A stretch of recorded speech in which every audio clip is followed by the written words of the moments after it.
Halo teman-teman, pada pertemuan kali ini aku bakalan bahas bagaimana cara membaca dan menganalisis laporan keuangan bank. Nah, yang menjadi pertanyaan, kenapa kok spesifiknya ke perusahaan bank? Kalau kita coba lihat pada laporan keuangan TBK, seperti di sini aku kasih contohnya pada Adaro Energi atau perusahaan coal mining, perusahaan industri perdagangan dan juga manufaktur, ataupun industri lainnya. Perusahaan bank itu yang paling berbeda akun-akunnya nih. Nah, kenapa kok bisa berbeda gitu?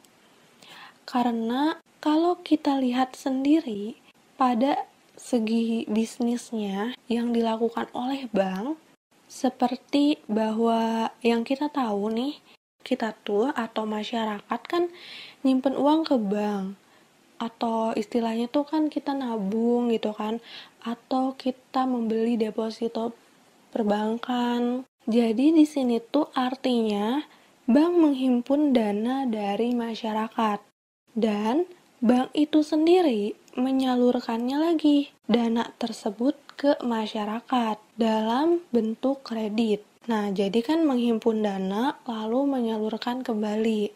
Jadi kita bisa simpulkan bahwa bank itu mendapatkan keuntungan dari selisih bunga yang diberikan.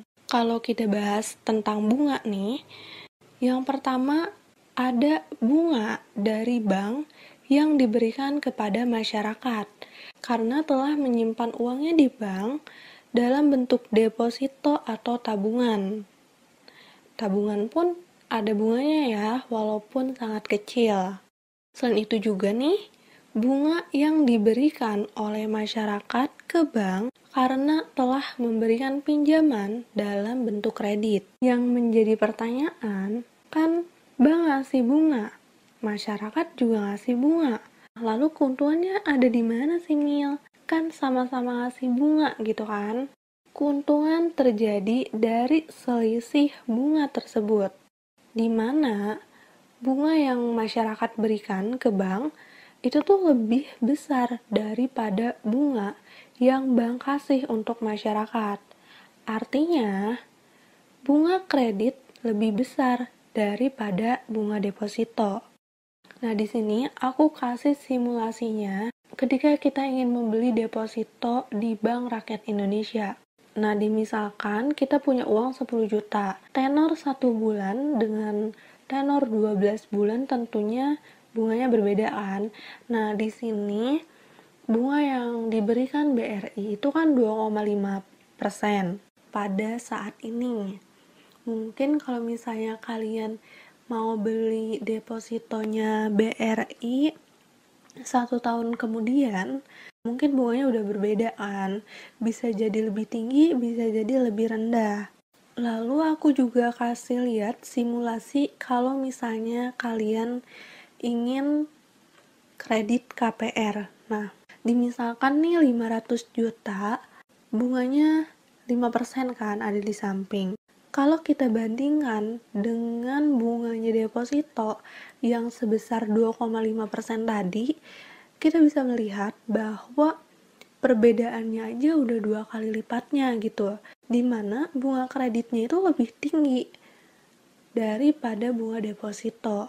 Nah, kalau misalnya kita tarik lagi kesimpulan dari data tersebut, bahwa keuntungan itu didapatkan dari perbedaan jangka waktu jatuh temponya antara tabungan, deposito, dan juga kredit. Nah, seperti yang kita tahu, kalau misalnya kita nabung di bank, besok mau diambil lagi juga nggak jadi masalah gitu kan. Itu pun bisa dilakukan dengan deposito, walaupun ada jatuh temponya gitu kan. 1 bulan, 3 bulan, 6 bulan, 12 bulan, sampai 24 bulan. Tapi nggak menutup kemungkinan gitu kan. Nah, hal itu berbeda dengan kredit. Selain itu juga, jatuh temponya kredit itu jauh lebih lama daripada deposito dan juga tabungan. Nah, seperti yang dicontoh Bank BRI, minimal buat KPR kan jatuh temponya di 1 tahun. Tapi kalau misalnya deposito kan bisa 1 bulan gitu kan. Bahkan nih, berdasarkan data, KPR itu tenornya bisa sampai 25 tahun. Lama banget kan? Untuk lebih jelasnya, aku gambarkan dengan sebuah kurva. Di sini ada yield dan juga maturity. Yield itu diibaratkan dengan keuntungan atau return, maturity itu lebih ke lamanya jatuh tempo.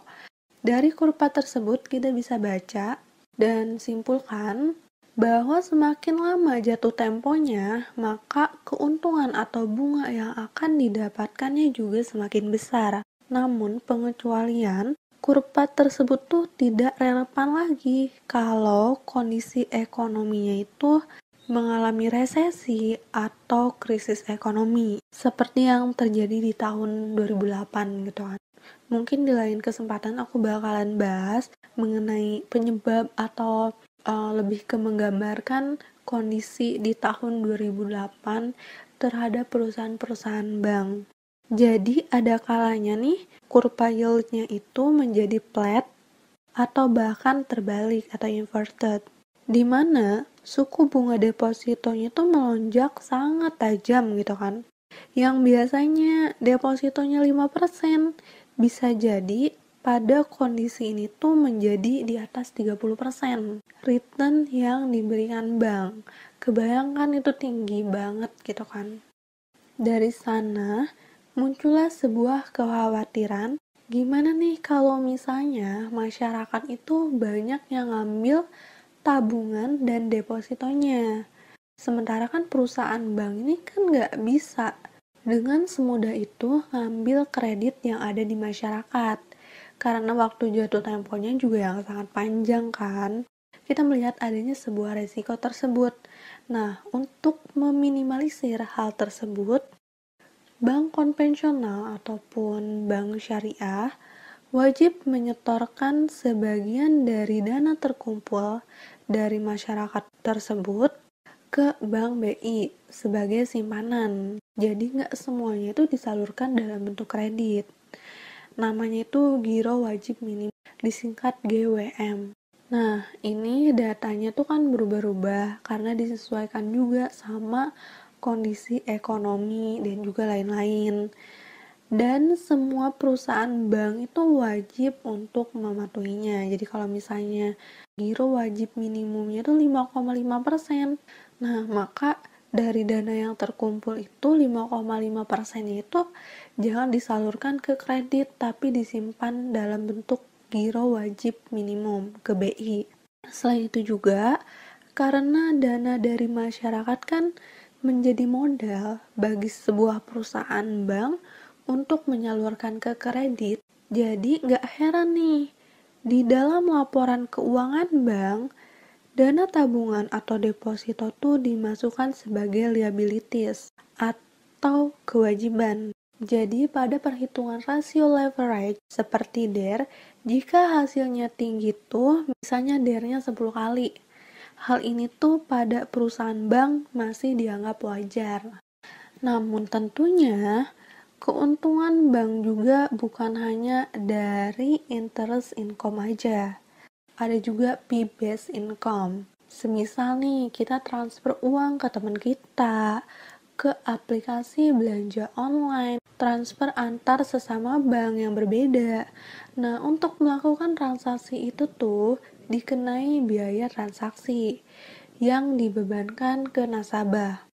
Fee-based income ini juga bagus buat sebuah bank karena dapat mengurangi risiko fluktuasi pendapatan dari bunga kredit. Nah, itulah kenapa akun pada laporan keuangan bank itu berbeda dari akun perusahaan industri pada umumnya.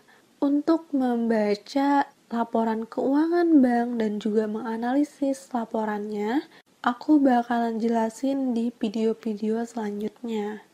Terima kasih sudah menonton. Semoga bermanfaat. See you next time.